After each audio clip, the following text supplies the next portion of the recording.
क्या आपने कभी सोचा है, अगर हमारा शरीर हर सेकंड खुद को रिपेयर करता है तो फिर हम मरते क्यों हैं? राज छुपा है हमारी सेल्स के अंदर। हमारा शरीर लगभग 37 ट्रिलियन सेल से बना है। हर सेल एक छोटी फैक्ट्री की तरह है। ऊर्जा बनाती है, खुद को ठीक करती है और जरूरत पड़ने पर नई सेल बनाती है। लेकिन हर फैक्ट्री के अंदर एक ब्लूप्रिंट भी होता है। हर सेल के अंदर एक छोटा सा कंट्रोल रूम होता है जिसे न्यूक्लियस कहते हैं। इसी के अंदर रहता है हमारा डीएनए, जो एक जैविक कोड है। ये बताता है कि सेल को क्या बनाना है, कैसे काम करना है और कब डिवाइड होना है। इसे ऐसे समझो जैसे पूरे शरीर का मास्टर इंस्ट्रक्शन मैनुअल। अगर डीएनए में गड़बड़ी हो जाए तो सेल गलत काम करने लगती है। डीएनए के सिरों पर एक सुरक्षा कवर होता है जिसे टेलोमियर कहते हैं। इसे ऐसे समझो जैसे जूते की लेस के आखिर में लगा प्लास्टिक कवर। जब तक वह कवर सुरक्षित है, लेस नहीं खुलती। लेकिन हर बार जब सेल डिवाइड होती है, टेलोमियर थोड़ा छोटा हो जाता है। धीरे धीरे ये इतना छोटा हो जाता है कि डीएनए सुरक्षित नहीं रह पाता और सेल डिवाइड करना बंद कर देती है। यहीं से बुढ़ापा शुरू होता है। इस खोज के लिए वैज्ञानिक एलिजाबेथ ब्लैकबर्न को नोबेल प्राइज इन फिजियोलॉजी और मेडिसिन मिला था। हम सांस लेते हैं, ऑक्सीजन जीवन देती है, लेकिन यही ऑक्सीजन हमारे अंदर फ्री रेडिकल्स भी बनाती है, जो न्यूक्लियस के अंदर मौजूद डीएनए को धीरे धीरे नुकसान पहुंचाते हैं। सालों तक जमा हुआ ये छोटा छोटा डैमेज असर दिखाने लगता है और सेल्स मरने लगती हैं। लेकिन कहानी सिर्फ बुढ़ापे तक सीमित नहीं है।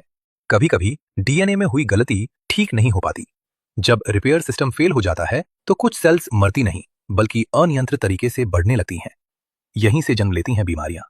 अगर इम्यून सिस्टम कमजोर हो जाए तो शरीर संक्रमण से लड़ नहीं पाता। अगर डीएनए की गड़बड़ी कंट्रोल से बाहर हो जाए तो कैंसर जैसी गंभीर बीमारी विकसित हो सकती है। मतलब मौत सिर्फ उम्र की वजह से नहीं आती, कभी कभी यह सेल्स की गलती और शरीर की असंतुलन से भी आती है। पर सोचने वाली बात यह है कि जब सेल खत्म होती है तो जाती कहां है? वह गायब नहीं होती। अगर सेल बूढ़ी या खराब हो जाए तो वह खुद को नियंत्रित तरीके से खत्म कर देती है। इसे कहते हैं एपोप्टोसिस। इस प्रक्रिया में खराब सेल्स टुकड़ों में टूट जाती हैं। फिर आता है शरीर का सफाई कर्मचारी, मैक्रोफेज। ये खास इम्यून सेल्स हैं जो मरी हुई सेल्स के टुकड़ों को निगलती हैं और उन्हें रिसाइकल कर देती हैं। सेल के बचे हुए हिस्से फिर शरीर का हिस्सा बन जाते हैं। प्रोटीन दोबारा इस्तेमाल होते हैं, अमीनो एसिड नई सेल्स बनाते हैं और फैट ऊर्जा में बदलकर जीवन को आगे बढ़ाते हैं। लेकिन समय के साथ टेलोमियर और छोटे होते जाते हैं, डीएनए डैमेज बढ़ता है, नई सेल्स कम बनती हैं और इम्यून सिस्टम धीरे धीरे थकने लगता है। एक समय ऐसा आता है जब पुरानी सेल्स ज्यादा और नई कम रह जाती हैं। शरीर का संतुलन बिगड़ जाता है और धीरे धीरे जीवन की प्रक्रिया रुक जाती है। हम अचानक नहीं हारते, हमारी हार धीरे धीरे लिखी जाती है, हमारी ही सेल्स की सीमाओं में। जब उनका डीएनए अपनी अंतिम हद तक पहुंच जाता है, तभी जीवन की यात्रा पूरी होती है।